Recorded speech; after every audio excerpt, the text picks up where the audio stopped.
अस्सलामुअलैकुम, सुबह खैर, खुश आमदीद। दुनिया बोल है के साथ मैं हूँ सैयद फैसल करीम और मैं हूँ सादिया सैमसन। उम्मीद करते हैं कि आपके दिन की शुरुआत अच्छी हुई होगी। शहर का मौसम तो खुशगवार है, मतलब आलूद है। मुल्क के मुख्तलिफ शहरों में बारिशों का सिलसिला भी जारी है। इस्लामाबाद हो, रावलपिंडी हो, लाहौर हो, पंजाब के कई शहरों में हम देख रहे हैं कि बारिश हुई है और तेज़ बारिशों के बाइस चंद अफसोसनाक हादसा भी पेश आए हैं। कोहाट से इतलात आ रही है कि बारिश के दौरान कच्चे मकानात की छत गिर गई है और मलबे तले दबकर बच्चों और खातीन समेत 11 अफराद जाँ बहक हुए, जबकि 12 जख्मी भी हुए हैं। इसके अलावा अटक में भी बारिश से दीवार गिरी, जिसके नतीजे में 5 अफराद जख्मी हुए। उधर डेरा गाजी खान के कबायली इलाके में बारिश के बाद बरसाती नदियों में तुग़यानी आ गई है और मुल्क भर में सैलाब के भी खदशात सामने आ रहे हैं। ख़ासतौर पर खैबर पख्तूनख्वा के बाला इलाकों और गिलगित बल्तिस्तान का ज़िला दयामिर, यहाँ तो बारिशों के बाद मुख्तलिफ इलाकों में तबाहकुन सैलाब आया है। मामूलात ज़िंदगी बुरी तरह मुतासिर हुए हैं। आपको याद होगा दियामिर में पिछले साल भी सैलाब आया था और इस साल भी यहाँ पे सैलाब आया है। तो हम आगे चल के प्रोग्राम पे इस पर तफसीली बात करेंगे कि मज़ीद मौसम कहाँ सख्त है, क्या एहतियाती तदाबीर इख्तियार करें, वहाँ की लोकल पॉपुलेशन को वहाँ से मूव किया गया है या नहीं। तस्करा कर लेते हैं खेल के मैदान का।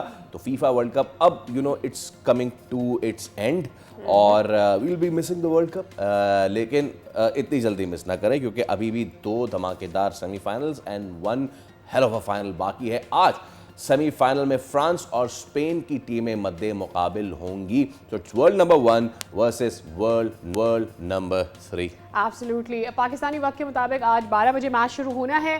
स्पेन का दिफा पूरे टूर्नामेंट में नाकाबिले तस्कीर रहा है और उसके खिलाफ अब तक सिर्फ एक ही गोल बना है, जबकि फ्रेंच टीम ने गुज़िश्ता 7 में से 4 वर्ल्ड कप के फाइनल तक रसाई हासिल की है।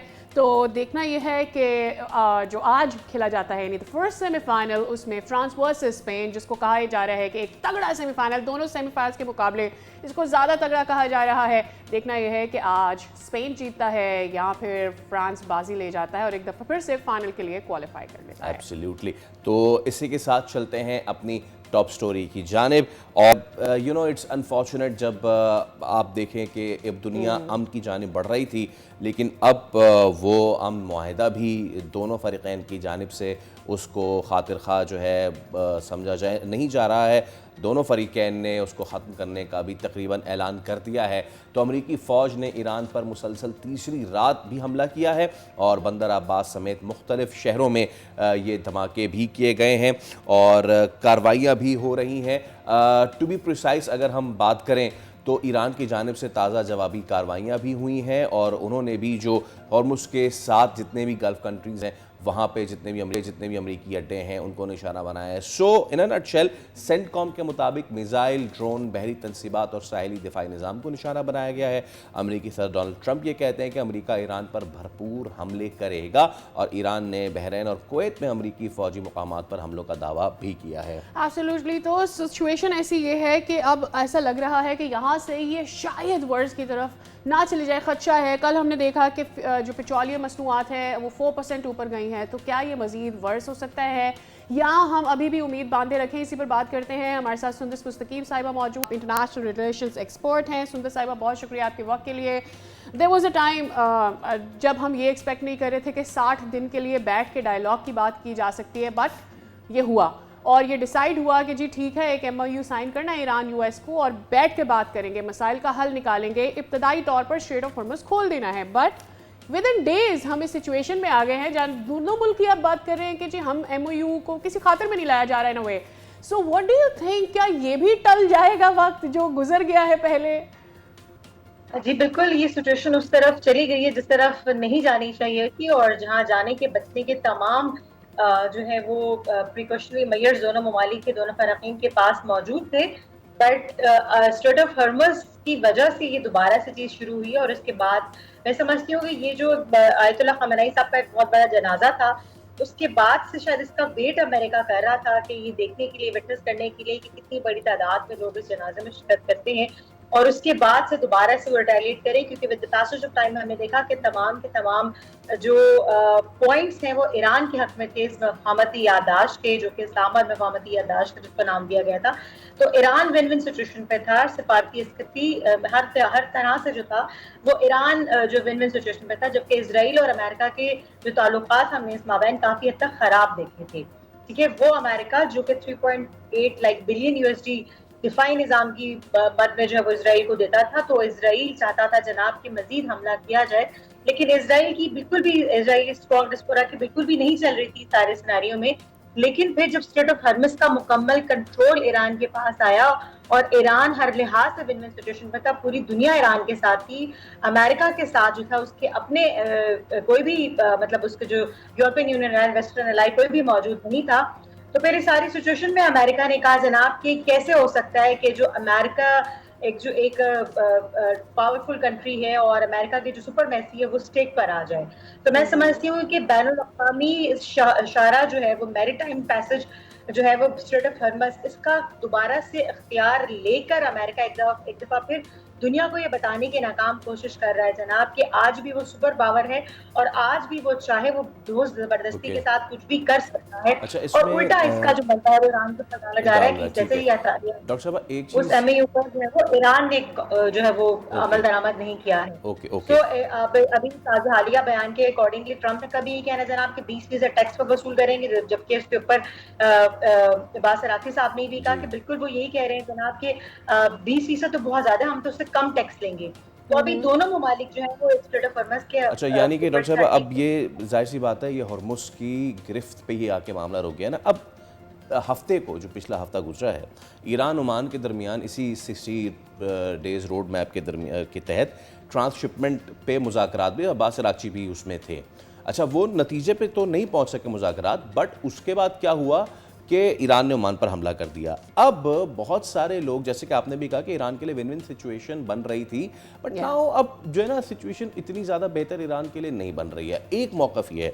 दूसरा मौक़िफ़ ये है कि जब उस मुआहदे की शिक़ में ये लिखा हुआ है कि अगले 60 दिन तक ईरान के ज़िम्मे है वहाँ का पैसेज देना और इनॉल, और ईरान की मर्ज़ी से ही होगा, हालांकि उस पर भी एम्बिगिटी है, दोनों पार्टीज अपने अपने तरीके से उस शिक़ को ट्रांसलेट कर रही हैं। बट जो दूसरा है पर्सपेक्टिव वो ये कि यार ये तो ईरान के साथ गलत हो रहा है। आप उसके साथ मुआहदा करते हैं, उनको कहते हैं कि जनाब ये ने हुर्मुज़ और आप उसकी रखवाली करें, लेकिन फिर उसको आप नया रूट बनाते हैं। जब वो नया रूट बनाते हैं वो बॉम्ब करता है and then the bombing starts.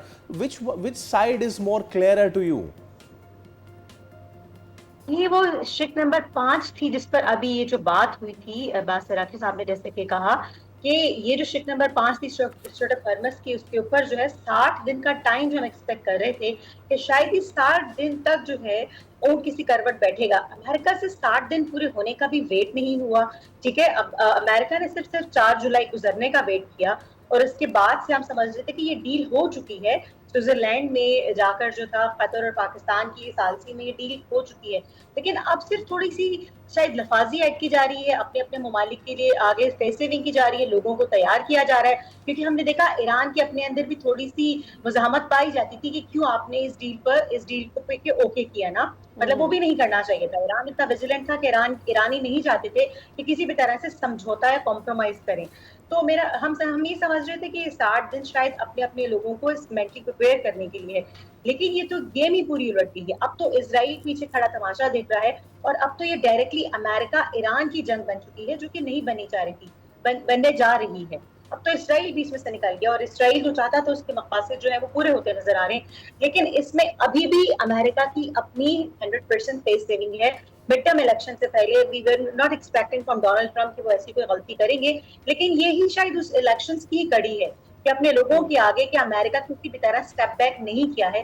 America being the super power आज भी तमाम तर सलाहियत रखता है किसी भी मुल्क पर हमला करने की या किसी भी तरह से जो है वो स्टेट ऑफ हॉर्मज़ को हाथ से ना जाने देने की।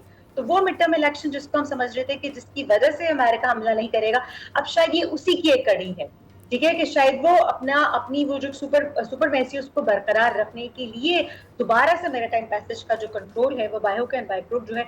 और हमने देखा कि पहले तो सिर्फ ट्रंप की जानिब से बयान आ रहे थे, अमरीकी दिफाई वजीर दिफा की जानिब से, वजारत दिफा की जानिब से इस तरह के बयान आना, ये एक अलार्मिंग सिचुएशन थी, क्योंकि पहले पेंटागन और वॉशिंगटन व्हाइट हाउस एक पेज पर नहीं थे।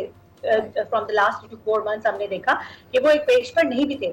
लेकिन अब अगर अमरीकी वजारत दिफा भी बात कह रहा है, पेंटागन की जानिब से इस तरह के बयान आ रहे हैं, दिस इज एक्सट्रीमली अलार्मिंग कि अब वो फाइनली वो एक पेज पर होकर जो है वो अपनी ये जो एक सुपरमेसी है अमेरिका की, सिर्फ उसको बचाने के लिए जो है वो ये कर रहे हैं। हालांकि अभी भी हम इस बात पे कायम हैं कि तवील मुद्दती जंग अभी भी अमेरिका अफोर्ड नहीं कर सकता है, इसमें भी कोई दो राय नहीं। ठीक है, लेकिन क्या ईरान अफोर्ड कर सकता है? डॉक्टर सुंदर साहिबा मुझे ये बताइएगा, क्या ईरान अफोर्ड कर सकता है? जितना एग्रेशन हमें यूएस की जानिब से अब नज़र आ रहा है, ऐसा एग्रेशन हमने थोड़े अरसे के लिए ही, ईरान वॉर जब शुरू हुई थी, यूएस ईरान वॉर, तब देखा था, एंड देन थिंग्स सेटल्ड। उससे लगा ऐसा कि ठीक है, जो एक धाक बिठा दी थी यूएस ने, जो थ्रेट करना था वो कर चुका है, अब वो टेबल पर आना चाह रहा है, जो कि एक किसी भी जंग में हम यही तरीकाकार देखते हैं। नाउ व्हाट इज हैपनिंग, ऐसा लग रहा है कि अमेरिका अपनी साख भी बचा रहा है कि देखो हमें इतना आसान मत लो, we were in good terms with you, we wanted to end the war, but this is not that हम करेंगे कुछ नहीं या तुम हमें फॉर ग्रांटेड ले लो।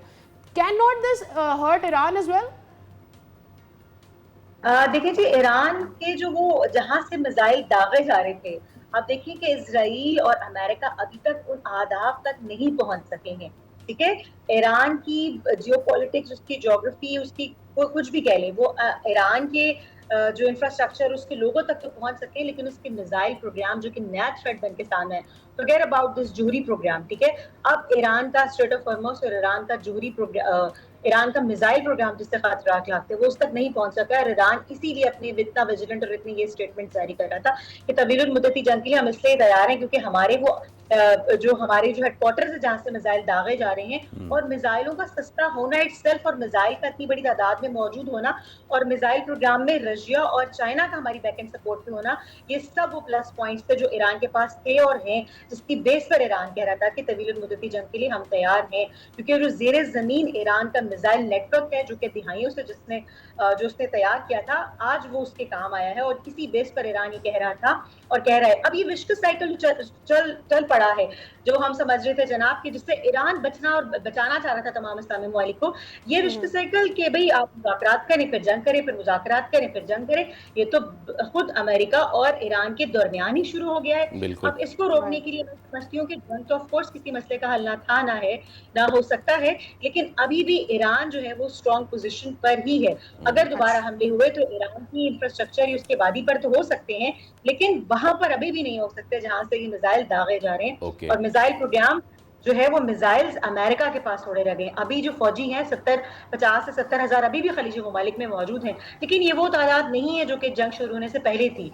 अमेरिकी फौजी अड्डों की, अमेरिकी फौजी तनसीबात की, अमेरिकी मिसाइल्स की, अमेरिकी ड्रोन्स की, आपकी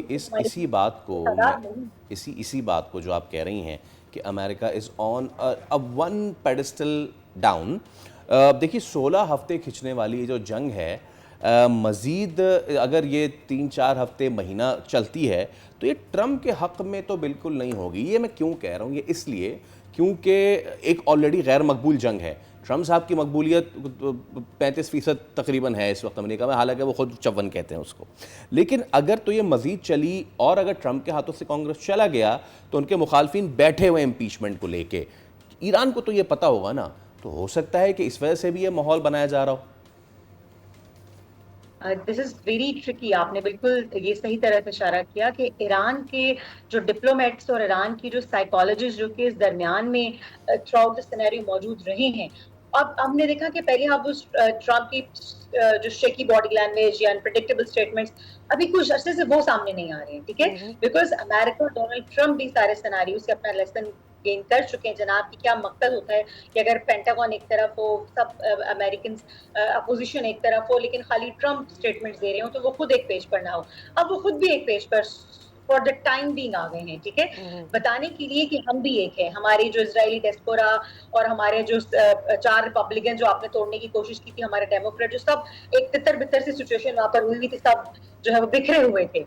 ठीक है, जबकि ईरान एक पेज पर था, इतनी ईरान के अवाम एक पेज पर थी। अब वो भी इस डिप्लोमेटिक अप्रोच को अपना रहे हैं कि we are also on one page, और हम ईरान से या मैरीटाइम पैसेज दोबारा से लेने के लिए इकट्ठा हैं। तो ये भी एक अमेरिका की लेटेस्ट स्ट्रैटेजी है, एक पेज पर होकर दुनिया को दिखाना कि अब हम सब मिलकर जो है मैरीटाइम पैसेज पर हमला करने की तमाम तर सलाहियत रखते हैं। और इसका मतलब अपने अवाम के आगे इलेक्शन से पहले फेस सेविंग है कि आपका जो सुपर पावर अमेरिका था वो कहीं नहीं जा रहा है। किसी एक प्रेसिडेंट की, किसी एक डोनाल्ड ट्रंप की वजह से जो है वो अमेरिकन हेजमनी को कोई भी ईरान जैसा मुल्क जो है वो मुतासिर नहीं कर सकता है। सो अब ये जो 35% ये 54% के दरमियान जो ट्रंप की जो हामी फंसे हुए थे, एंड लुकिंग फॉरवर्ड सुंदर साहिबा के रेस्ट ऑफ द वर्ल्ड इसके ऊपर क्या करती है, क्या दोनों मुल्कों को वापस टेबल पर लेकर आती है या नहीं, और क्या ये दो ममालिक बाकी मुल्कों का प्रेशर लेंगे। आपके वक्त के लिए was wonderful to have you on the show one more time. यहाँ वक्त हो गया एक ब्रेक का, हमारे साथ ही रहिए।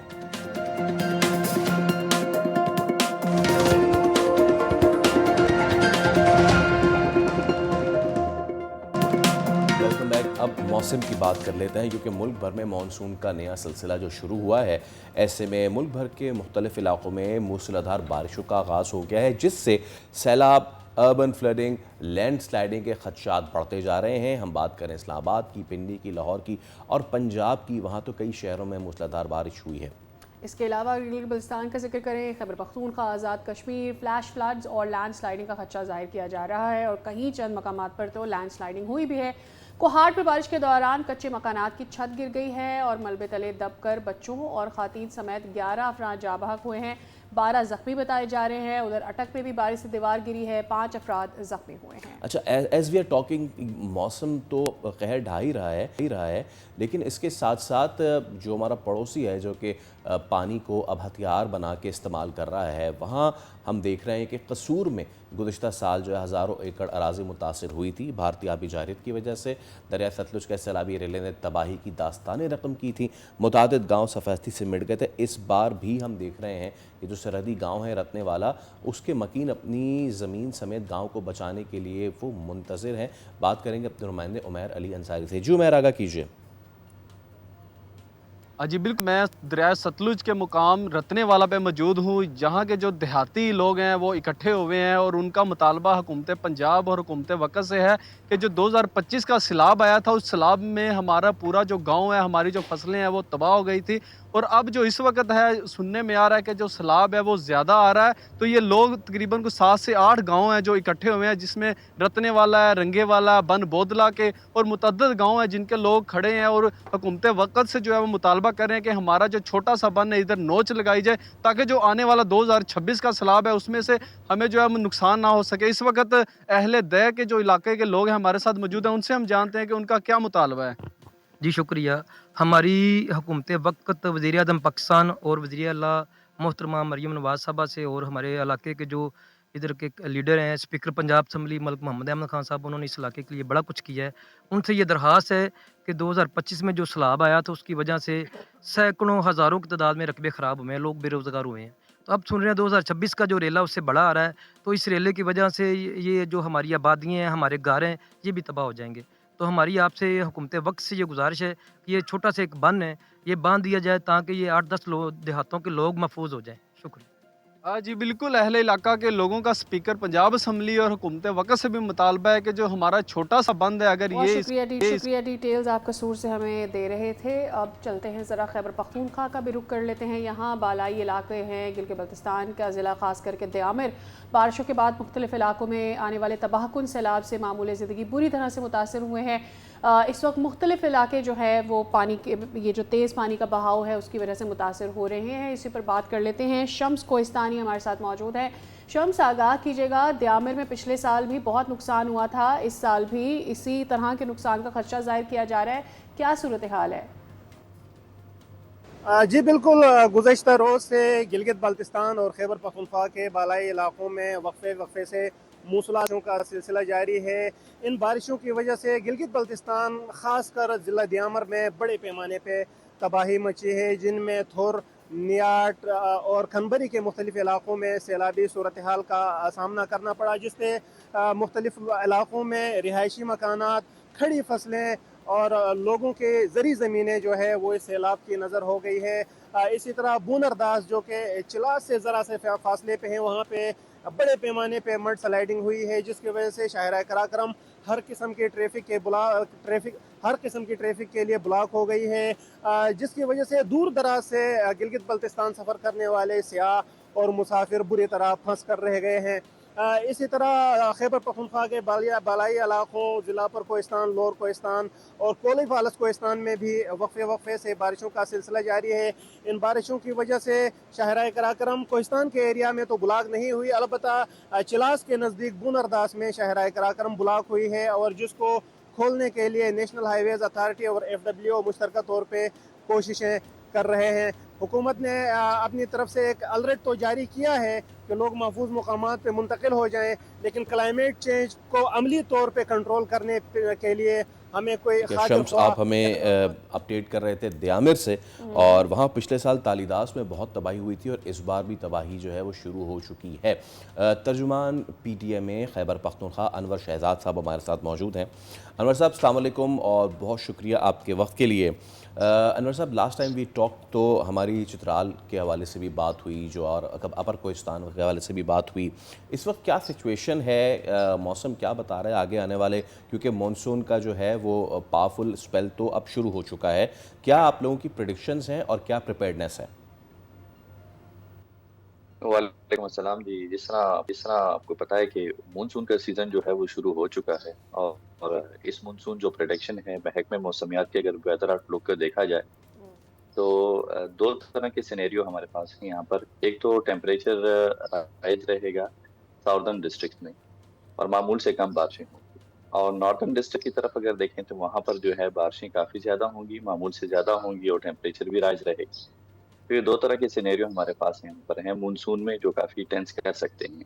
क्योंकि अगर नॉर्दर्न एरियाज में अगर हमारे पास टेम्परेचर भी राइज रहता है और बारिशें भी काफ़ी होती हैं, तो जो ग्लेशिएटेड इलाके हैं जहाँ पर ग्लेशियर्स मौजूद हैं, उनके पिघलने का खदशा काफ़ी ज़्यादा बढ़ जाता है। इसकी वजह से जो नीचे झीलें होती हैं उनके बंद टूट जाते हैं और फ्लश फ्लड की सूरत हाल जो है उनका सामना करना पड़ सकता है। तो ऐसी सूरत हाल हो सकती है। दूसरी जानब अगर साउदर्न डिस्ट्रिक्ट तरफ देखें तो वहाँ मामूल से कम बारिशें होंगी, टेम्परेचर राइज रहेगा, जिससे जो हमारे साउदर्न डिस्ट्रिक्ट हैं, DI खान है और इस तरह टांग है, हंगू है, करक है, कोहाट है, ऐसे इलाके हैं जहाँ पर जो है ड्राउट खुशहाली का जो है सिनेरियो सामने आ सकता है। तो दो तरह की चीजें हैं जो हमें इस मानसून में टेंस कर सकती है। इसके लिए जो है पहले से ही कंटीजेंसी प्लान बनाया जा रहा है। अनवर साहब, ये फरमा दीजिएगा कि PDMA क्या इकदाम कर रहा है, अगर इवैक्यूएशन हुई है तो किन इलाकों से इवैक्यूएशन हुई है, और जहाँ पर इवैक्यूएशन की ज़रूरत है वो कौन से इलाके मौजूद हैं, क्या ख़तरात हैं? देखिए जी, जिस तरह मैंने आपको बताया, जहाँ पर हमारे पास ग्लेशियर्स मौजूद हैं, जहाँ पर फ्लश फ्लड का खदशा काफ़ी ज़्यादा है, तो वो इलाके जो है हमारे पास हज़ारा डिवीजन है और मालाकंड डिवीजन। मालाकंड डिवीजन में हमारे पास चतराल अपर है, चतराल लोअर है, दीर अपर है, दीर लोअर है, स्वाद है, और इस तरह अगर हम हज़ारा की तरफ जाएं तो वहाँ पर कोहिस्तान अपर है, कोहिस्तान लोअर है, मानसेरा है, गलियात के इलाके हैं जहाँ पर जो है ऐसे फ्लश फ्लड के साथ साथ जो है हमारे पास लैंड स्लाइडिंग के वाक़यात सामने आ सकते हैं। तो पहले से अलर्ट जारी है, क्योंकि मैंने आपको बताया कि कंटीजेंसी प्लान्स बन चुके हैं, टीमें जो हैं वो डिप्यूट हो चुकी हैं ऐसे इलाकों में जहाँ पर जो है काफ़ी ज़्यादा खतरात मौजूद हैं। पेट्रोलिंग पुलिस वहाँ पर मौजूद है, दफ़ा 144 नाफिज है। वो इलाके जो ग्लेशियर्स के करीब आबाद हैं उनको वहाँ से जो है एवोकुएट किया गया है, महफूज मकामात तक जो है पहुँचा दिया गया है। वक्तन फ़वक्तन जब हम अलर्ट जारी करते हैं तो उसके ऊपर भी जो है डिस्ट्रिक्ट एडमिनिस्ट्रेशंस को जो हम अलर्ट रखते हैं, ताकि ऐसी आबादियाँ जो रिवर बैंक्स के करीब होती हैं उनको जो है हम टाइमली आगाह करके जो है महफूज मकामात तक ले जाते हैं। तो ये ऐसे इलाके हैं जिसको हमने अपने कंटीजेंसी प्लान में पहले से ही हसास तरीन डिक्लेयर कर दिया है, और वक्तन फ़वक्तन जो है वहाँ पर जो है इक़दामात किए जा रहे हैं। अनवर साहब, व्हेन वी टॉक अबाउट वो आबादियाँ जो कि रिवर बैंक्स पे हैं, देखिए हम तो ये कंटिजेंसी प्लान हो गया, प्रिपेयर्डनेस हो गई, हम तो ये ईयर टू ईयर चलते हैं। You know, as a disaster management authority, क्या आपके एम्बिट में ये आता है या फिर कभी सोचा गया है इस चीज़ का कि अब हमारे पास जो भी मौसम है वो शदीद होता जा रहा है, तबाहियाँ हर साल होती जा रही हैं। तो ये जो पुरानी आई अंडरस्टैंड दिस कि ये जो रिवर बैंक्स के करीब आबादियाँ हैं, ये सिर्फ आबादियाँ नहीं हैं, इनका माश इसके साथ जुड़ा है, इनके खेत इनके घरों के साथ ही होते हैं छोटे से, और वो लकड़ी की चारदीवारी में उसको वो करके रखते हैं। क्या वक्त आ गया है इस चीज़ का कि इनको ये समझाया जाए, बताया जाए कि अब ज़रा रिवर बैंक से ऊपर की जानिब, उस जानिब सेटल हो जाए परमानेंटली, जहाँ पे इतने ख़तरात ना हो, या फिर ये काम थोड़ा मुश्किल है?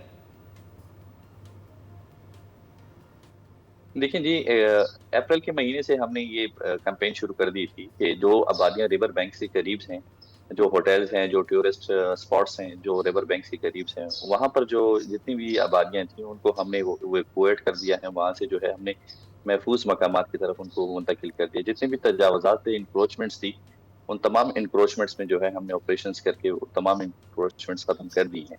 अपनी तरफ से इदारे जो हैं वो इनिशिएटिव ले लेते हैं, और उसके बाद जो है ये जिस तरह आपने बताया है, आबादियों का माश वहाँ से जुड़ा जुड़ा रहता है, तो वो दोबारा जो है वहाँ पर दोबारा नकल मकानी कर देते हैं, जिसकी वजह से काफ़ी ज़्यादा नुकसान उठाना पड़ता है।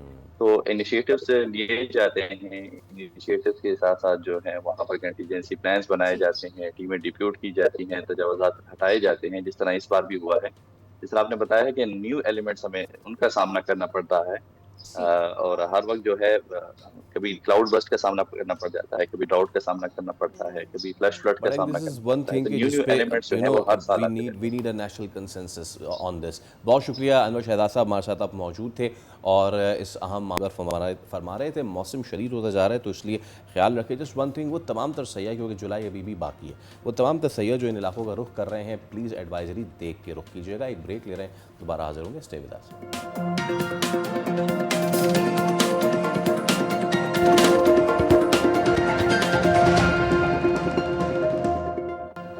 Welcome back again. अब हम बात करने जा रहे हैं विफाकी आईनी अदालत के एक बड़े फैसले के हवाले से, जिसने सुप्रीम कोर्ट के 2022 के फैसले को कलअदम करार दिया है। फैसला है नस्ला टावर के हवाले से, जिसमें सुप्रीम कोर्ट ने हुक्म दिया था 2022 में कि इस टावर को गिरा देना चाहिए क्योंकि ये गैर कानूनी है। और अब विफाकी आईनी अदालत का एक बड़ा हुक्म आया है कि ये फैसला जो था वो गलत था, या उस फैसले को कलअदम करार दिया गया है।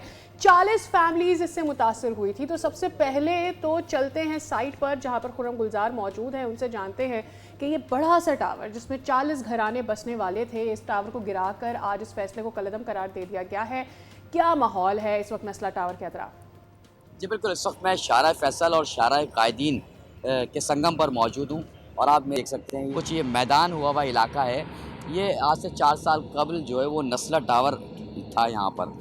वो इमारत जो कि 2013 में तामीर हुई थी, उसके बाद इस तामीर होने के बाद 44 के करीब यहाँ पर जो है वो फ्लैट्स मौजूद थे, साथ ही कमर्शियल यूनिट थे और कुछ दुकानें भी यहाँ वाक़ थी। ये इमारत जो है वो 2013 में तामीर होने के बाद यहाँ पर रिहाइश तैयार कर ली गई थी। उसकी जून 2021 में एक फ़ैसला आया कि इस इमारत को गैर कानूनी जो है वो इमारत करार दिया गया, और कुछ ही महीनों के बाद यानी कि 27 अक्टूबर 2021 को इस इमारत को गिरा दिया गया। अब हमने देखा कि कुछ दिन रोज़ कबल एक फ़ैसला आया जो कि वफाकी आईनी अदालत ने सुप्रीम कोर्ट के इस फ़ैसले को, नस्ला टावर के गिराने के फ़ैसले को जो है वो वापस ले लिया है। जिसके बाद हमने देखा कि मुतासरीन की बड़ी तादाद जो है वो यहाँ पहुँची, और सबका यही मुतालबा था कि उनको ये तामीर करके दिया जाए।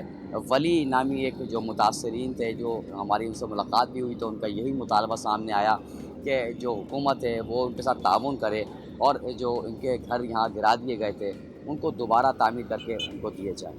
जी खुर्रम, आप अपडेट कर रहे हैं, और वो तमाम तर मनाजिर जहन में घूम गए हैं कि जब यहाँ के रहायशी अपनी जमा पूंजी यहाँ लगा के और फिर वो सामान जब यहाँ से निकाल रहे थे, बहुत ही अज़ियतनाक वो मामला था। हमारे साथ मौजूद हैं चेयरमैन आबाद हसन बख्शी साहब। हसन साहब अस्सलाम वालेकुम। बट मोर इम्पॉर्टेंटली हमारे साथ मौजूद हैं नस्ला टार के ही एक मुतासिर मोहम्मद अली साहब। आप दोनों को वेलकम करते हैं शो में, और मैं आगाज़ करना चाहूँगा अली साहब से, because you are the direct effective. Ali sahab मुझे ज़रा ये बताइए कि जो फ़ैसला आया है इसके बाद आपका रिएक्शन क्या है, और ये क्या है इस फैसले में कि बस ये कलअदम करार दे दिया गया है, ये टावर गिराना गलत था, दैट्स इट, या फिर इसमें आप लोग कोई कॉम्पेंसेशन या इसका भी कोई मामला करार दिया गया है? जी, अस्सलाम वालेकुम वालेकुम अस्सलाम। वरहमतुल्लाहि वबरकातुहू। सबसे पहले तो सर ये जो फैसला आया है बेसिकली अच्छा अच्छा जेस्चर है। अच्छा। मैं मतलब ये अदालत से एक और अपील ये करना चाहूंगा कि कम से कम ये फैसला आने के बाद कम से कम एटलीस्ट हमें तो कोई हेल्प आउट मिले। हमें तो हम्म। अभी भी कोई हेल्प आउट नहीं मिली। जिस दिन ये टूटा उसके बाद से बिल्डर भी हमें कोई जवाब नहीं दे रहे। सही है। हम्म। और इसके बाद हमारी तो मतलब कोई भी अभी तक कोई सिचुएशन हमारे लिए ऐसी बनी नहीं कि हमारे को हमारे पैसे दिए जाए। सही। अब जबकि ये फैसला आया है कि वो जो फैसला था वो गलत था या जो भी था इसके लिए मतलब उसके ऊपर को बात करना फजूल है। कोई हासिल नहीं है उस बात का। क्योंकि हमारे लिए तो 4 साल हमारी 4-5 साल हमने इस हादसे में गंवा दिए कि हमारी कोई दाद रसी हो। लेकिन आज भी वही हमारी सिचुएशन है। हमारे लिए ना तो कोई फैसले की कोई अहमियत है ना हमारे लिए कोई कोई राह चुनी गई है।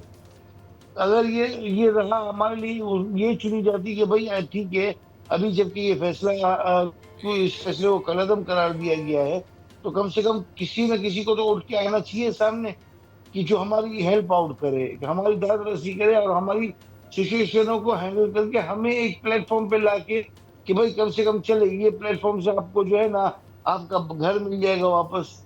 आपको ठीक है। आपकी चीजें वापस मिल जाएंगी। ऐसा तो अभी तक अली साहब, यही हुआ नहीं जवाब है। हासिल करने के लिए हमने हसन बख्शी साहब को भी मदऊ किया है अपने शो में, चेयरमैन आबाद। हसन साहब, बहुत शुक्रिया आपके वक्त के लिए, शामिल गुफ्तगू करते हैं आपको। सर, आप कह रहे हैं कि हम ऑफ़र कर सकते हैं अपनी मदद, लेकिन आप ये भी कह रहे हैं कि हुकूमत आपका साथ दे।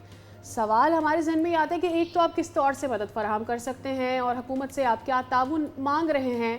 बिसाइड्स ये लोग तो पहले ही, जो लोग हैं जिनके घर थे वो तो पहले ही मुतासरीन में हैं, इनकी जमा पूंजी यहाँ लग गई, इनका नुकसान हो गया। अब ये आप लोगों को क्या पैसे देंगे? आपका बहुत शुक्रिया और अस्सलाम वालेकुम। वालेकुम अस्सलाम से। देखिए, बात यह है कि मैं ये नस्ला टावर के अफेक्टिव से भी मिला हूँ, मैं गवर्नमेंट ऑफिशियल से भी मिला हूँ। ये जो फैसला आया ये यकीनन फैसला एक सिमत का तयन कर रहा है कि कोर्ट को अपनी डोमेन में रहना है और जो मुकदमा उनके पास आए उस पे फैसला करना है, रादर देन एक जनरलाइज फैसला कर दिया जाए। इसी तरह एक बात का और भी सिमत का तयन हो गया कि ड्यू प्रोसेस ऑफ लॉ सबको मिलना है, यानी lower court, high court, appeal, फिर फाइनल सुप्रीम कोर्ट या जो फेडरल कॉन्स्टिट्यूशनल कोर्ट है। नस्ला टावर के केसेस में ये कुछ भी नहीं हुआ। तो मैं समझता हूँ इन लोगों की एक मॉरल जीत हुई। हम सब जो कह रहे थे, पूरा पाकिस्तान जो कह रहा था कि ये ज्यादती हो रही है, पर जस्टिस गुलजार ने नहीं माना और अपनी अना और जिद के खातिर ये कर गए। अब कंपनसेशन, उस इनका जो केस था वो पहले डिसाइड हो चुका था। कंपनसेशन में उसमें ये लिखा गया है कि प्लॉट बेचें और उसकी जो भी रिकवरी होगी, सेल होगी, उसमें वो इनमें प्रोराटा तकसीम कर दिया जाए और उसमें कहीं देर हो तो बिल्डर इंटरेस्ट के साथ उनको मजीद पैसे, मतलब देर हो तो इंटरेस्ट भी दे उसका। अब दो सिलसिले हैं, दो चीज़ें हम कर सकते हैं, आबाद कर सकती है। यानी एक तो इनकी कंपनसेशन के लिए हम कह रहे हैं अगर इनको फाइनेंशियल कंपनसेशन चाहिए, चॉइस इनकी होगी, तो फिर फेडरल गवर्नमेंट ने, प्रोविंशियल गवर्नमेंट ने लैंड की सेल से, डिलेड पेमेंट के इंटरेस्ट से और हमारे जस्टिस गुलजार साहब भी टोकन पार्टिसिपेशन करें फाइनेंशियल कंपनसेशन देने में। ये 4-5 सोर्सेज हैं अगर इनको फाइनेंशियल कंपनसेशन चाहिए। और ये कहते हैं नहीं हमें घर के बदले में घर ही चाहिए और 44-45 फैमिलीज इस पे अगर मुत्तफिक हैं कि नहीं हमें घर के बदले में घर चाहिए। फाइनेंशियल कंपनसेशन तो इनको जल्दी मिल सकता है, मेरे ख्याल में 6 महीने से साल में मिल सकता है, क्योंकि एज सून एज वो प्लॉट की साइज डिसाइड होगी वो ऑक्शन हो जाएगा। सही है। बट ये कहते हैं हमें घर ही चाहिए, वो भी इनका राइट है। अगर ये इसमें मेजॉरिटी ये फैसला करती है तो फिर हमने कल मेयर साहब के साथ मिलकर एक तजवीज़ दी है कि हम इसको आप KMC इसको रिट्रीव कर ले लैंड को, क्योंकि लेसौर KMC था, KMC आबाद एक अंडरटेकिंग दे दे सुप्रीम कोर्ट में कि हम इनको फ्री ऑफ कॉस्ट बना के देंगे, उतनी स्क्वायर फुट इनको बना के देंगे और उसका एडिशनल FAR बेच के हम उससे रिकवरी करेंगे, जिसमें हमारी जो इन्वेस्टमेंट होगी वो वापस आ जाएगी और इनको इनकी जमीन फ्री मिल जाएगी। ओके, ठीक है। पर तो ये आपने इस प्रोसेस में 4 से 5 साल लगेंगे। ऑल 4 राइट, साल। ओके। तो हसन साहब फिर ये दोनों ऑप्शंस जो मुतासर है उन्हीं के पास लेके चलते हैं। अली साहब आप बताइए कि फाइनेंशियल कंपनसेशन आप लोगों की जो, क्योंकि आप कमेटी आप लोगों की मेजॉरिटी क्या कह रही है, फिल फॉर फाइनेंशियल कंपनसेशन चाहिए या फिर वही रिहाइश लेकिन फिर उसमें टाइम लगेगा अकॉर्डिंग टू हसन बख्शी साहब? जी, मैं हसन बख्शी साहब का बहुत शुक्रगुजार हूँ जो उन्होंने ये पेशकश हमें दी है। लेकिन हमें बेसिकली घर के बदले घर ही चाहिए। हम तमाम नासला टावर्स के इफेक्टिव्स की अपने एक पेज पे यही सिचुएशन है कि हमें घर के बदले घर ही दिया जाए, ना अच्छा। कि हमें पैसे दिए जाए। क्योंकि आज के दौर में अगर वो पैसे हमें दिए जाएंगे जिसकी हम जिस टाइम पे हमने जो बुकिंग कराई सही थी, बात है। सही। वो पैसे आज की टाइम में हमारे लिए जीरो वैल्यू है, समझे ना। तो अगर ये जीरो वैल्यू के पैसे लेके हमें किधर भी कोई हमारा घर नहीं मिलेगा या कुछ नहीं मिलेगा, तो हसन बख्शी साहब ने जो ऑप्शन दिया हमें कि भले इसमें 4 साल और लग जाए, जहाँ पे 4 साल ठीक एक है। आदमी ने जिल्लत भरे जो गुजारे हैं, एक्चुअल वहाँ 4 वैल्यू साल और। होनी चाहिए थी आज उस प्रॉपर्टी की, वो आपको नहीं मिलेगी। घर चाहिए। बहुत शुक्रिया अली साहब। हसन बख्शी साहब आपका भी बहुत शुक्रिया। सवाल ये है जो 341 स्क्वायर फीट कह रहे थे इंक्रोच हुआ है, उसका क्या होगा? लेते हैं ब्रेक। Stay with us.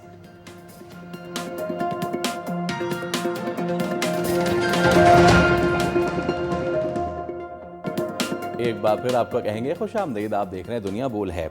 देखिए हमारे मुंतखब नुमाइंदों से ये उम्मीद ज़रूर होती है कि हम उनको मुंतखब करेंगे, फिर चाहे वो अपर हाउस पे जाएं या लोअर हाउस में, वो जाके आवाम की बात करेंगे, उनकी जो महंगाई हो रही है वो कैसे कम की जाए, उनके फेवर में, आम आदमी के फेवर में कानून साजी करेंगे। लेकिन ऐसा पिछले कुछ दिनों में तो नहीं हो रहा है। एक नई चीज़ सामने आई है और वो ये कि एक बिल सामने आया है। अब ये बिल है क्या? ये बिल है कि ब्लू पासपोर्ट दिया जाए जनाब अरकान पार्लियामेंट को, लेकिन सिर्फ अरकान पार्लियामेंट को ना दिया जाए बल्कि उनकी अहलिया को और उसके साथ उनके बच्चों को। उसकी भी इन्होंने देखिए डिटेलिंग दी है कि 28 साल से कम जो ज़ेर कफालत बच्चे उनको ब्लू पासपोर्ट दिया जाए।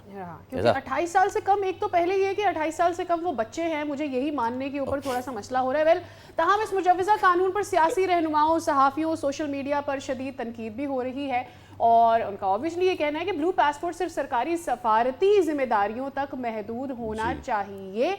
एंड बिसाइड्स दैट सवाल ये पैदा होता है कि भाई जो अपर हाउस या लोअर हाउसेस में लोग मौजूद हैं वो अपने आप को इतना प्रिविलेज्ड क्यों समझते हैं, और ये ट्रेंड जो पाकिस्तान में फॉलो होता जा रहा है ये क्या है? इमरान याकूब सीनियर तज्जियाकार हमारे साथ मौजूद हैं। इमरान साहब बहुत शुक्रिया आपके वक्त के लिए। सर, एक दफ़ा फिर एक ऐसी चीज़ आ गई है, अभी हम ऑफ एयर में और फैसल यही बात कर रहे थे कि इससे पहले वो 5G टावर्स वाला एक मामला हुआ था, वो एक मुतनाज़ बिल था, फिर ये है। तो पहले मुझे लगता है हमारी नर्व्स को टेस्ट करने के लिए एक ऐसा बिल फेंका जाता है और देखा जाता है कि रिएक्शन क्या आएगा। अगर रिएक्शन आएगा तो फिर देखना है कि कितना वापस लेना है। बिस्मिल्लाहिर्रहमानिर्रहीम। बहुत शुक्रिया। देखें, गुजारिश ये है कि फैसल भाई की मैं अभी गुफ्तगू सुन रहा था तो मुझे तो इस बात पे हैरानी हो रही थी कि वो ये कह रहे थे कि चंद दिनों से ऐसे लग रहा है कि शायद आवाम के लिए कानून साजी नहीं हो रही। तो मुझे तो जो सहाफत के दस्त की स्याही करते हुए कुछ 37-38 साल हो गए हैं। मुझे तो अगर मैं ये कहूँ कि 4 दहाइयों में बहुत कम ऐसा लगा है कि कभी अवाम की फलाह के लिए भी कोई कानून साजी हुई हो। पहले पंजाबी में कहते हैं पहले आप ते राजान, इनके अपने मसले तो हल हो जाएं। जब इनके अपने मसले हल हो जाएंगे तो ये फिर मेरे लिए आपके लिए भी सोच लेंगे। गुजारिश ये है कि ये जो बिल है, मुझे ये बताएं कि असल में जो स्पिरिट थी ब्लू पासपोर्ट की वो क्या थी, वो कानून क्या था, वो तरीकाकार क्या था। तरीकाकार ये होता था कि अगर किसी सरकारी अफसर ने या मेंबर पार्लियामेंट ने या वजीर ने या किसी ने सरकारी काम से बाहर जाना होता था तो ये देखा जाता था कि उसने कितने दिनों के लिए जाना है। सपोज अगर 10 दिन के लिए जाना है तो 15 दिन के लिए वो पासपोर्ट होता था वैलिड। उसके बाद वो पासपोर्ट अपने आप खत्म हो जाता था। अच्छा एक्सपायर हो जाता था, उसकी डेट ही 15 दिन की होती थी। सही। तो उसके अलावा अगर किसी ने को मिसाल के तौर पे आपके वजीर दाखिला हों, वजीर खारजा हों या सेक्रेटरी साहिबान ऐसे हों या इस तरह के लोग हों जिनका आना जाना ज्यादा हो, तो उनको 2 महीने के लिए, 3 महीने के लिए, 6 महीने के लिए वो पासपोर्ट मिल जाता था और फिर वो खुद अपने आप खत्म हो जाता था। फिर जब उनकी मुद्दत खत्म हो जाती थी तो वो पासपोर्ट भी खत्म हो जाता था। इस तरह से होता था, ये नहीं होता था कि 5-5 साल के लिए हो। लेकिन अब तो बात है ताहयात की, 3-3 नस्लों की। जी। तो बात ये है कि अब आप ये देखें कि इससे बड़ा जुल्म क्या हो सकता है कि आप ये डिक्लेयर कर रहे हैं कि जो बच्चे उनके पैदा भी होंगे, वो बच्चे जो हैं वो बच्चे भी आपके सर पे उसी तरह से मुसल्लत होंगे जिस तरह से आपके सर पे ये मुसल्लत हैं। अब उसमें वैसे तो एक दूसरे के ये खिलाफ हैं, लेकिन आप देखें केपी की बात कर रहे हैं, जो पहले बड़ा ये कहते हैं कि जी अवाम के लिए बरात और ये लूट के खा के पीपल्स पार्टी और मुस्लिम लीग नून वाले, वो भी कहते हैं जी ग्रीन ये ब्लू पासपोर्ट तो हमें भी दो। ब्लू पासपोर्ट का बिल वो भी अपने लिए मंजूर करते पहले हैं। वहीं अब से अभी शुरू हुआ था। यस, मैं यही गुजारिश कर रहा हूँ ना कि सबसे पहले काम शुरू ही उन्होंने किया।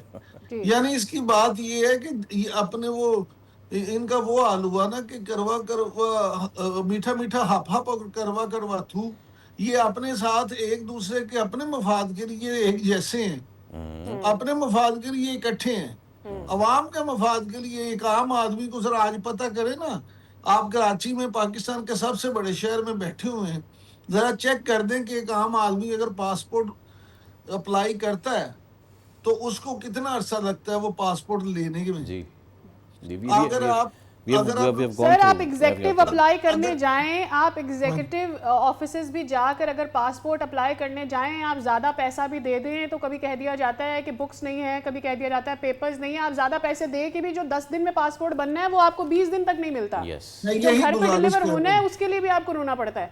और अगर आपने रूटीन में फीस जमा कराई है तो फिर तो आप भूल जाएं, अल्लाह की स्पुर्द है, पता नहीं 6 महीने बाद आएगा, 4 महीने बाद अच्छा, आएगा अब या इसमें साल बाद आएगा। इमरान साहब, मैं अब इसमें देखिए, इसमें एक तो मज़े की बात यह मरे को 100 दुर्रे वाली बात है। साबिक अरकान पार्लियामेंट, ठीक है ना, जो उज़ुर पेश किया जा रहा है वो ये कि जनाब सेक्रेटरीज को भी तो मिलता है ना, या उनके बच्चों को भी तो मिलता है ना, तो फिर हमें क्यों ना मिले भाई। वो सेक्रेटरीज को जाना है, अगर उनकी डेपुटेशन होनी है साल, 1.5 साल, 2 साल के लिए, तो that's a different thing. But यहाँ पे साबिक अरकान पार्लियामेंट, उनकी वाइफ या वाइफ्स और उनके बच्चे जो कि 2.5 साल से हो, तो प्रॉब्लम ये है इसमें कि साबिक अरकान पार्लियामेंट, भाई आपने कौन सी ऑफिशियल ड्यूटी पे जाना है, आपने कौन सा जाके कुछ कोई मीटिंग करनी है बाहर जाके, ये तो आई मीन अच्छा, इस पे तनकीद भी बहुत सारी तलाल चौधरी ने भी की, ख्वाजा साद रफीक ने भी की है, बट स्टिल देखते हैं इसका क्या होता है। इमरान साहब देखिए फैसल साहब, बात ये है कि वो प्रिविलेज्ड क्लास है और वो अपने आप को प्रिविलेज्ड क्लास समझते हैं। मेरे लिए आपके लिए तो बात नहीं है, ये उनके लिए बात है, और वो समझते हैं कि इनकी ऐसी तैसी ये ब्लडी आम इंसान, इनकी ये जुर्रत और ये जो है ना ब्यूरोक्रेट, ये अपने लिए तो ये कर रहे हैं। अच्छा, अब ये मैं आपको मजे की बात बताऊं, ये ब्यूरोक्रेसी और सियासतदान जितना मर्जी एक दूसरे के खिलाफ हो, अंदर से ये भी मिले हुए, ये भी एक दूसरे को खुद मशवरे देते हैं, खुद कहते हैं। ये हो सकता है ये मशवरा भी ब्यूरोक्रेट ने ही किसी ने इनको दिया हो कि आप क्यों नहीं करते, और उसके पीछे भी उनका अपना उससे नेक्स्ट कदम होता है।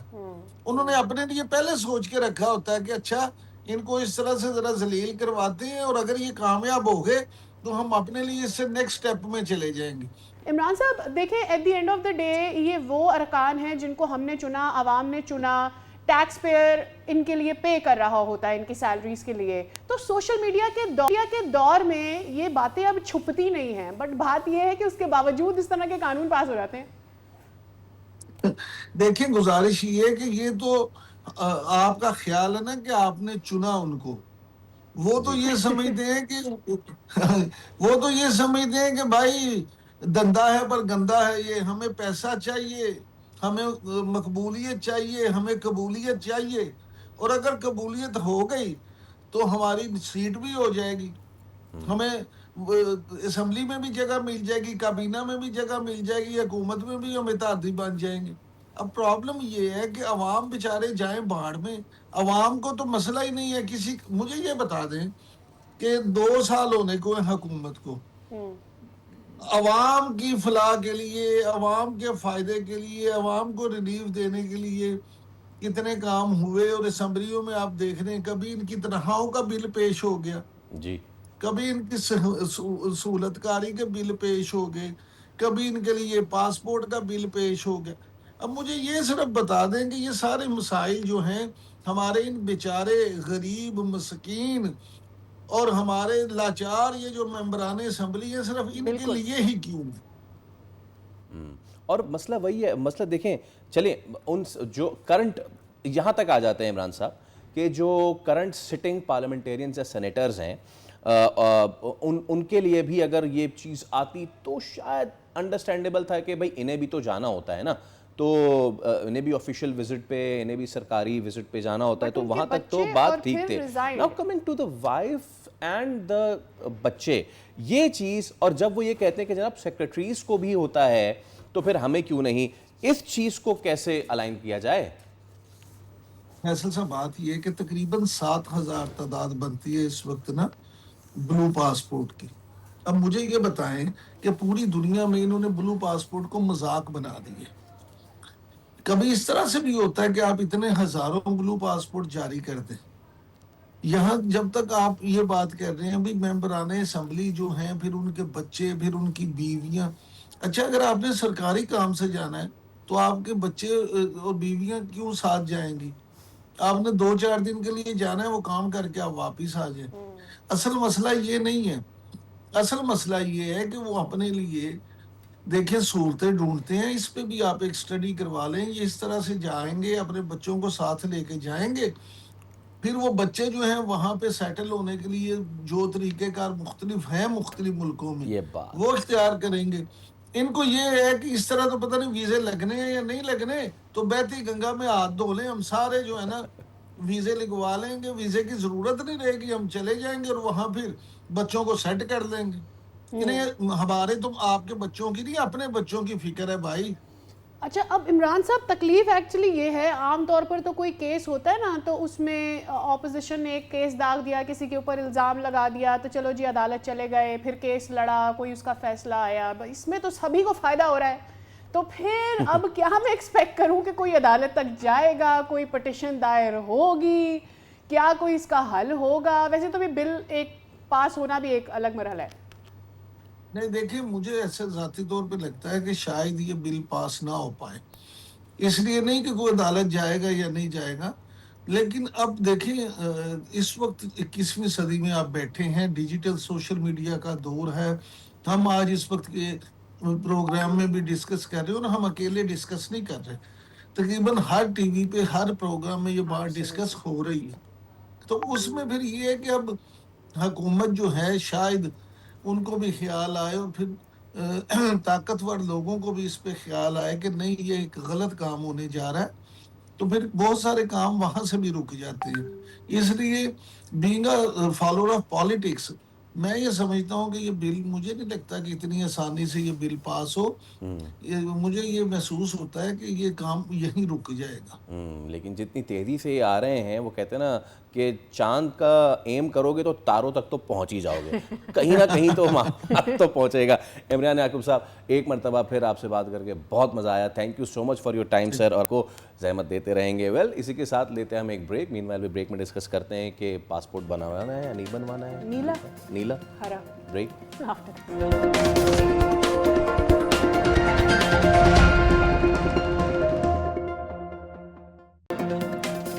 Welcome back.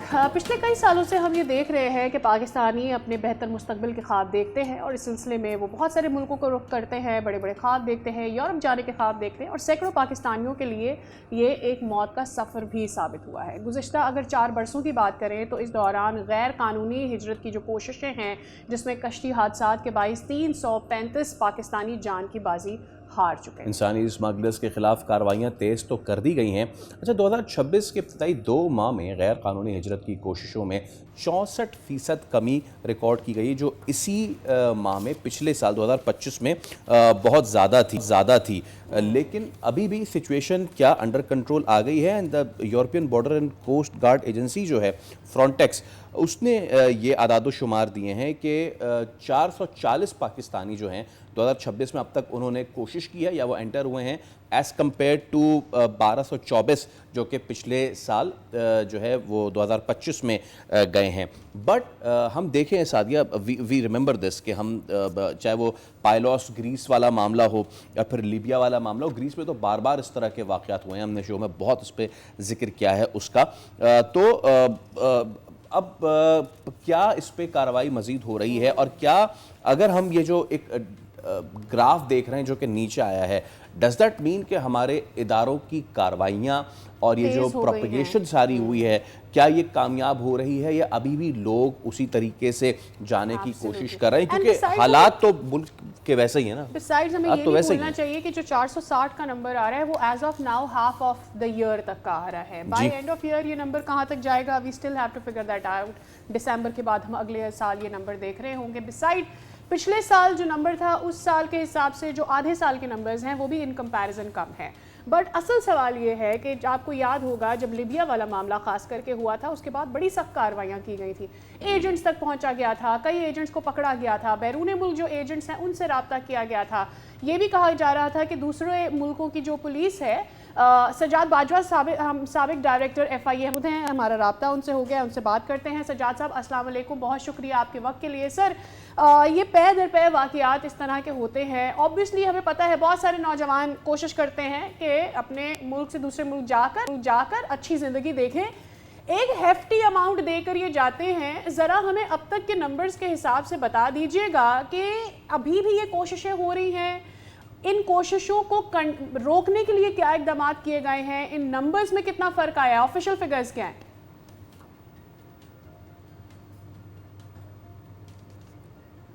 तो अब भी हो रही है, पहले भी होती थी, होती रहेंगी, और उसमें तो यकीनन जो है वो कमी हो सकती है, कभी ज्यादा हो सकता है। उसमें इमिग्रेशन पॉलिसी का भी है, उससे जो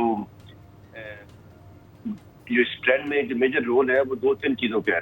एक तो है कि जी जो अनएम्प्लॉयमेंट है और आगे एम्प्लॉयमेंट अपॉर्चुनिटीज नहीं है, एक उसकी वजह है, और उसकी वजह से जो लोगों का रुझान है वो बाहर जाने को है। दूसरा है कि हमारी जो इमिग्रेशन पॉलिसीज हैं उसकी वजह से समझ होता है, लेकिन पिछले कुछ साल 1.5 साल से इमिग्रेशन पॉलिसीज जो थी वो काफी सख्त रही, काफी लोग ऑफलोड हुए।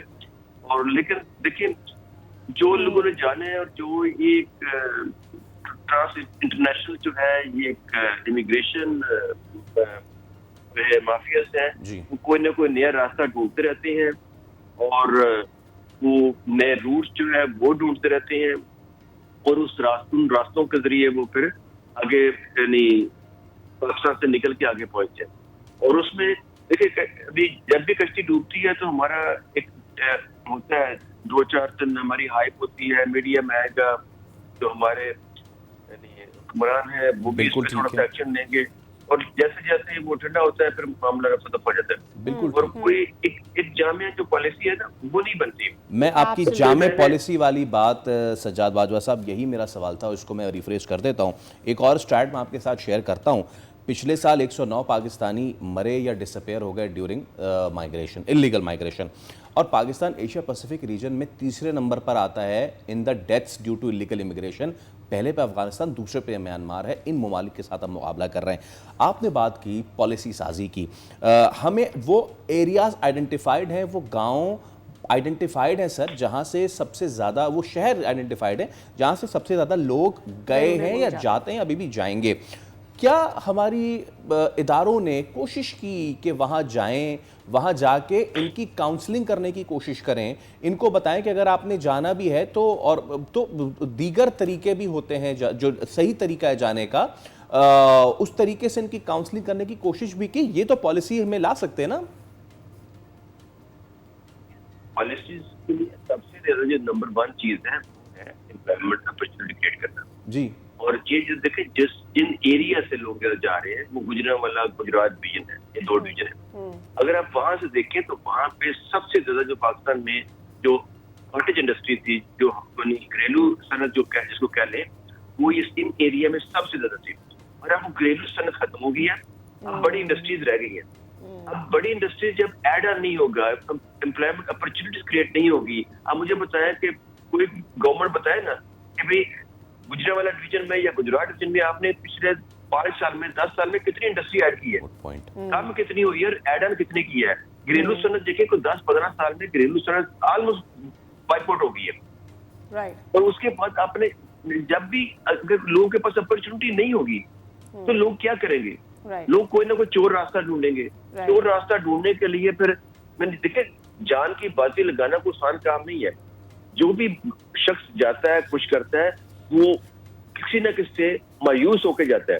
अगर मायूसी ना हो, कुछ ना हो तो फर्क पड़े। सज्जाद तो साहब, सबसे इसमें ज्यादा कितनी जो नंबर 1 हकीकत चीज है जब आप इन लोगों से बात करते हैं? जाहिर है जब किसी का प्यारा डिसअपेयर हो जाता है, उसके ख़ानदान से बात करते हैं, पूछा जाता है तो जी वो कहते हैं हमने 35 लाख रुपया दिया, हमसे पहले 20 लाख रुपए मांगे, बाद में 10 लाख और मांगे।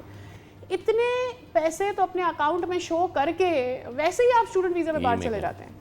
पॉइंट इज कि क्या वजह बनती है कि क्या इनकी डॉक्यूमेंटेशन का मसला होता है, क्या और दीगर लीगैलिटीज़ होती है? इमिग्रेशन के आप बार बार जिक्र कर रहे हैं कि हमने इतना मुश्किल बनाया हुआ है, क्या मसला होता है कि ये 35-35 लाख अदरवाइज खर्च कर देते हैं और इलीगल रास्ते से जाते हैं? काउंसलिंग 30-35 लाख खर्च करना है। मोस्टली लोग जो मेजॉरिटी है वो अपनी जमा पूंजी सारी लगा के बेच के चले जाते हैं पहली बात। दूसरी बात ये है कि उनको होता है कि इसके बाद शायद हमारे हम युवा चलते हैं कि शायद अगर हमारी किस्मत बदल जाएगी। दूसरी बात यह है कि देखिए कि जो ये डंकी लगाने वाले हैं इनमें मेजॉरिटी वो लोग होते हैं जो एजुकेशन जिनकी नहीं होती है। अगर एक बच्चे की एजुकेशन अच्छी है तो वो स्टडी वीजा के लिए चले जाएगा और स्टडी बेस पे किसी न किसी मुल्क में, यूरोपियन मुल्क में जाएगा, वहाँ सेटल हो जाएगा। और अगर उसकी एजुकेशन नहीं है तो उसने फिर ये डंकी वाला काम है, वो इलीगल इमिग्रेशन वाला काम है, फिर वो इन्हीं चीजों पे देखेगा। उनका फोकस होगा कि मैंने कैसे जाना। तो इस तरह उसका वीजा तो लग नहीं सकता, ना उसका वो इंटरव्यू पास हो सकता है, ना उसको कुछ आगे दाखिला हो सकता है। तो ये जो जाने वाली है ये या तो अंडर एज बच्चे होती हैं या वो बच्चे जो अभी मैंने जिनके तालीम को नहीं है, या फिर जो अगर आप 20-30s में भी लोग ये 40s में जाएंगे तो ये वो लोग हैं जो अनएजुकेटेड है। तो इसलिए सबसे ज्यादा जो है देखिए अभी आप हम पाकिस्तान को भी छोड़ दें, पिछले साल जो था इंडिया से 1 लाख बंदा 90,000 प्लस जो थे वो इलीगल यूएस में एंटर हुए। 1 लाख बंदा पाकिस्तान से अपनी जो इंडियन है वो एंटर हुआ, ठीक है, जो 23-24 में। अच्छा, अब देखिए कि अरब ममालिक से जब तक अरब ममालिक में स्कूल था, कोई अरब आपको यूरोप में नजर नहीं आता था। जो जाता था वो सिर्फ अपने सैर सपाटे के लिए जाता था, या जो बहुत ज्यादा जो अमीर लोग थे उन्होंने अपना कहीं घर रखा हुआ है तो चंद दिनों के लिए सैर सपाटे के लिए चले गए। जब जैसे हालात वहाँ खराब हुए, कत्लो गारा शुरू हुई तो लोगों ने जाना शुरू कर दिया। अब हमारा भी देखिए ना, हमारा भी यही है, अब से गुजरांवाला डिवीजन नहीं रह गया, अब इधर केपीके से लोग भी जा रहे हैं, बाकी से भी जा रहे हैं। तो जाते भाई तभी है अपना घर छोड़ के तभी बंदा जाता है जब कोई वहाँ कंपल्शन होती है। तो हमारी कंपल्शन ये है कि अनएम्प्लॉयमेंट है। जब हम अनएम्प्लॉयमेंट एजुकेशन पे एग्जैक्टली और एजुकेशन में भी टेक्निकल एजुकेशन में अगर टेक्निकल एजुकेशन हो तो उनको गल्फ में अच्छी जॉब मिल सकती है। मैं यही exactly I was about to. Education में अभी देखिए पंजाब गवर्नमेंट है, पंजाब गवर्नमेंट ने सबसे ज्यादा जो है एजुकेशन तो प्राइवेटाइज कर रहे हैं। हमारी कोई प्रायोरिटी नहीं है कोई भी कि हमने तालीम को लोगों को कैसे एजुकेट करना है। तो इसमें फिर बाजा साहब आप ये समझते हैं कि इसमें मिनिस्ट्री ऑफ एजुकेशन और उससे ज़्यादा वजारत मेहनत और अफरादी क़ुव्वत का भी बहुत बड़ा किरदार है?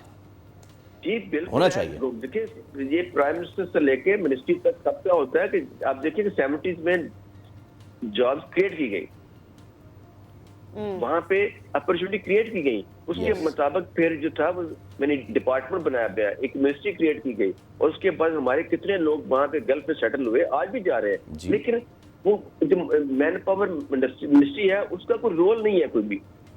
अभी साहब मैं कहूँगा जीरो रोल है तो जीरो रोल है।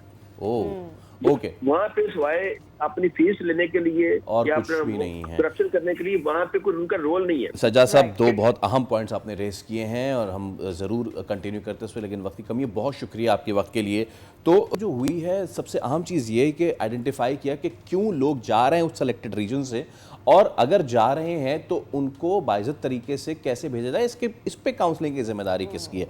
इसी के साथ हम एक मुख्तसर सा वक्फा ले रहे हैं, दोबारा हाजिर होंगे। Stay with us.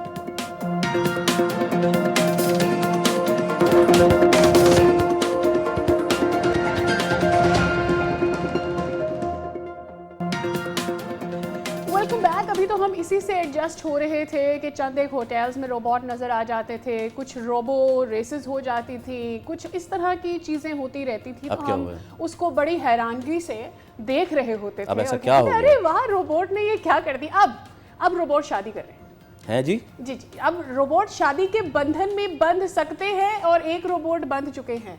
मुबारक हो बहुत बहुत। शायद उनको, और अगर उनकी फैमिली है तो उनको भी बहुत मुबारक हो। ये हुआ वैसे दारुल हुकूमत है रूस का, हाँ, मैं सोच रहा था कि ये चाइना में नहीं हुआ है। ये कार्रवाई रूस ने डाली है, वरना तो चाइनीज ये काम कर रहे होते। मुझे जो उन्होंने ब्रेसलेट शेयर किया ना, मुझे उस पर ऐसे लगा कि शायद ये कोरिया में हुआ होगा, जब तक मुझे डिटेल नहीं, बिकॉज वहाँ ही ये मिसाल है कि यू नो आप ब्रेसलेट शेयर करते हैं instead of Maybe they were Korean robots residing in Russia, you never know. Oh, you never know. You never know. But देखें ये कितना खूबसूरत मंजर है। अब इंसान, लड़के रो रहे हैं, उनकी शादियां नहीं हो रही है, देखें रोबोट्स आपस में शादियां कर रहे हैं। पहली मर्तबा 2 इंसान नुमा AI रोबोट्स की अलामती शादी की तकरीब मुनक्किद की गई है। इस अनोखी तकरीब में रोबोट्स ने रिवायती अंदाज में look at him एक दूसरे के साथ निभाने का अहद किया है। मतलब अब उनकी जितनी भी लाइफ है, आप सोचिए 4 दिन की लाइफ है, 5 दिन की। कराची में ये रोबोट्स होते तो उनकी लोड शेडिंग चार्ज ही नहीं हो पाते भैया, मर गए तो कुछ। दूल्हा कहाँ है? दूल्हा चार्ज पे लगा हुआ है। दुल्हन का मेकअप हो रहा है, मेकअप होते होते। खैर, इनका मेकअप देखिए, एक अच्छी चीज है ना, ये मेकअप वेकअप के झंझट से तो दूर है ना। हाँ, जो है वो ही है भाई, जो है भाई, ये हमारा लड़का है, हमारी लड़की है, यही इसका चेहरा है, इससे आगे पीछे कुछ भी नहीं है। तो जो आपने बात की ना, कई लड़के शादी करने के लिए रो रहे थे, तो मेरे ख्याल से वो लड़के जिन्हें नहीं हो पा रही शादी, शायद उनके लिए ये आखिरी उम्मीद है। वो अब दुआ कर रहे कि काश हम रोबोट होते हैं, या नहीं, या फिर वो कर सकते हैं, रोबोट से भी कर सकते हैं ना, रोना धोना ना कुछ काम करवाएं। हर एक की इंडिविजुअल नेसेसिटी और चॉइस है, अब इसके ऊपर हम क्या ही फैसला कर सकते हैं। चलिए, ये तो एक चीज हो गई है, लेकिन एक हम आपको ये इंतबा दे दें कि अगर आप रोबोट वाले जानवर नहीं, असली जानवर अगर आप देख लें, तो आप अपने अंदर का जानवर जरा रोकें और उसको डिस्टर्ब ना करें। खास तौर पे अगर आप अमेरिका के येलोस्टोन नेशनल पार्क में हों और आपको सामने जो एक बाइसन है, जिसका बताया जा रहा है कि तकरीबन कोई 2000 पाउंड्स का ये बाइसन हो, तो आपने ये नहीं, अच्छा ये क्यों हुआ इस शख्स के साथ? साथ इसके पीछे पूरी कहानी है भाई। कहानी ये है कि ये दादा थे, दादा के साथ पोते थे, और ये ना दिन भर घूम फिर के सनसेट के टाइम पे दे वर रिटर्निंग। इन्होंने देखा कि जब ये वापस अपनी जगह पे, ये देखे ये बाइसन खड़ा हुआ है। अच्छा, ये कॉशन दे रहा है कि मेरी तस्वीर मत खींचो, लेकिन वो खींच रहे थे। उसके बाद बाइसन तो बाइसन है, बाइसन भाई उठे और कहा मैंने मना किया था ना तस्वीर खींचने को।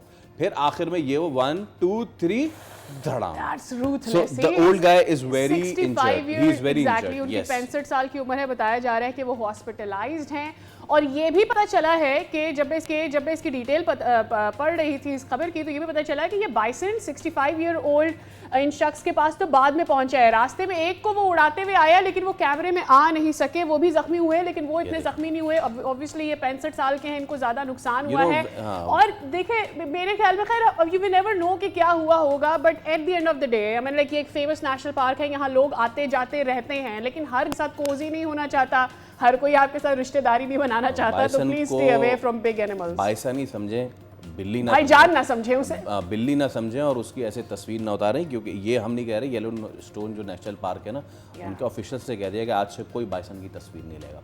Stay away from it. Stay Anyways, away from bison, but we cannot stay away from FIFA, can we? Absolutely. We cannot. Bison के मुकाबले से चलते हैं फीफा वर्ल्ड कप के मुकाबलों की तरफ, which is very sad. मैंने रिलेशन बनाया है।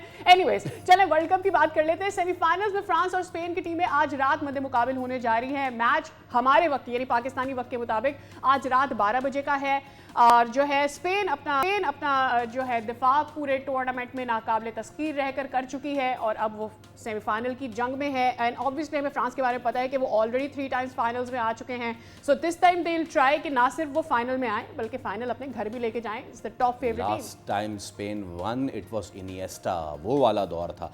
तो क्या स्पेन और रिलेटिवली बहुत यंगर टीम है स्पेन की as we compare to France, क्योंकि फ्रेंच टीम जो है गुज़िश्ता 7 में से 4 वर्ल्ड कप के फाइनल्स तक रसाई हासिल कर चुकी है। Experience at their side at winning the bigger matches. Mir Shabbir Ali sports journalist हमारे साथ मौजूद हैं। शब्बर अस्सलाम वालेकुम।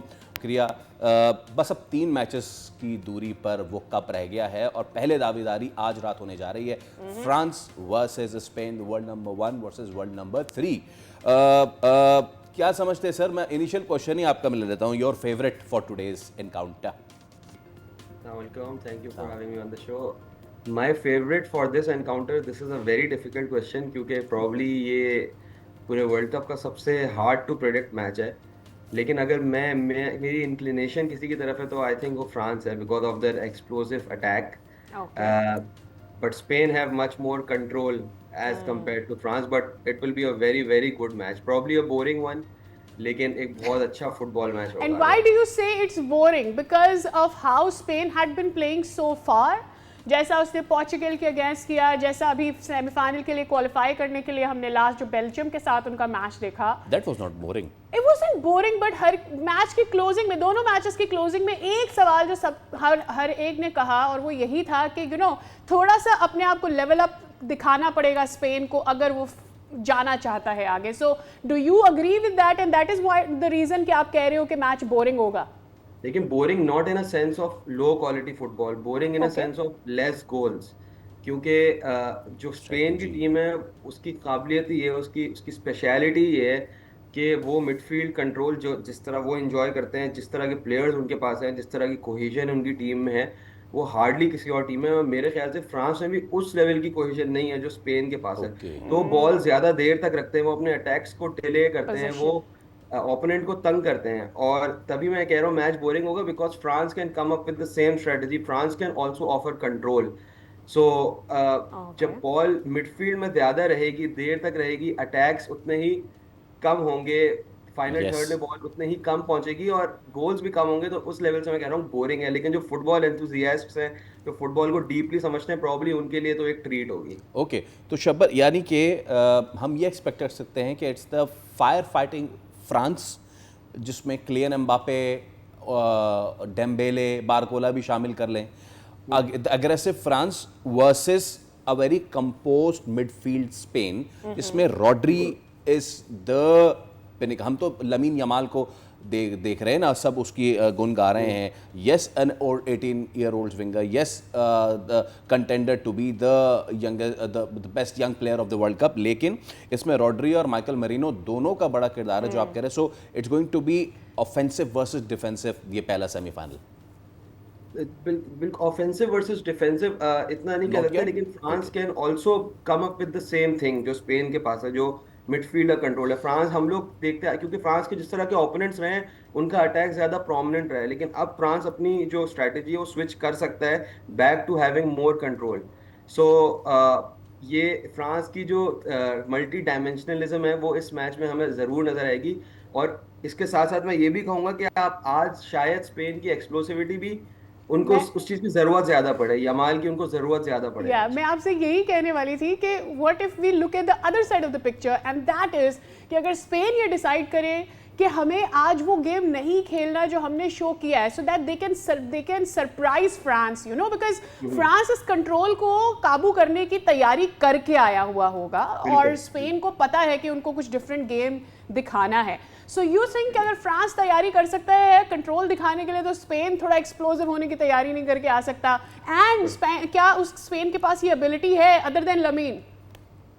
बिल्कुल, देखें Lamine Yamal obviously he is extremely special, but at the same time उनका अटैक जो है वो बहुत डेंजरस है। मतलब मिकेल मरीनो जो है उन्होंने तो स्पेन से आगे मैच जितवाए, लेकिन लमीन यमाल के साथ there is Nico Williams as well, there is Oyarzabal as well, and there is Fabian Ruiz who scored a goal against Belgium. So उनका जो अटैक है वो एक डिफरेंट तरीके से बहुत डेंजरस अटैक है। तो और they will need that kind of like attack में उनकी आज जो प्रोग्रेस है वो ज़्यादा नज़र आना ज़रूरी है, because to go through easily they need to score goals.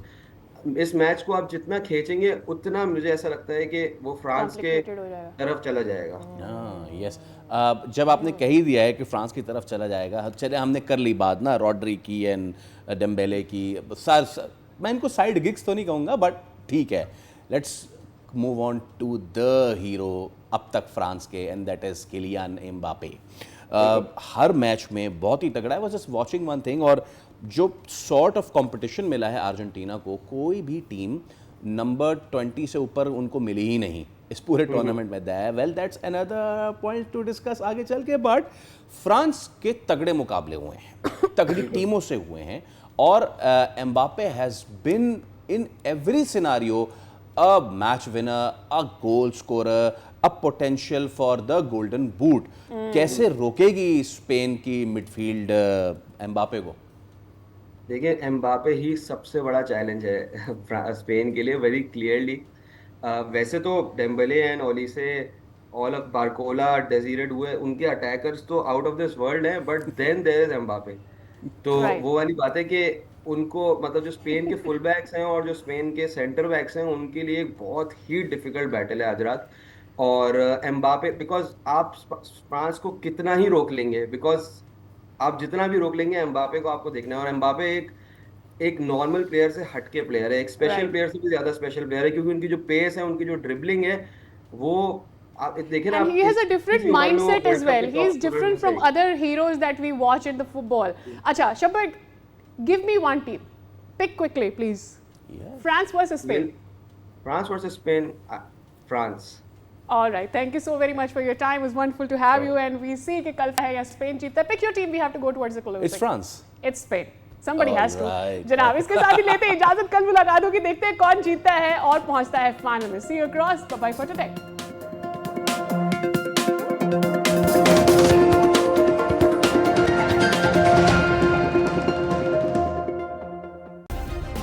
Subscribe करें और बेल दबाएं ताकि कोई खबर रह न जाए।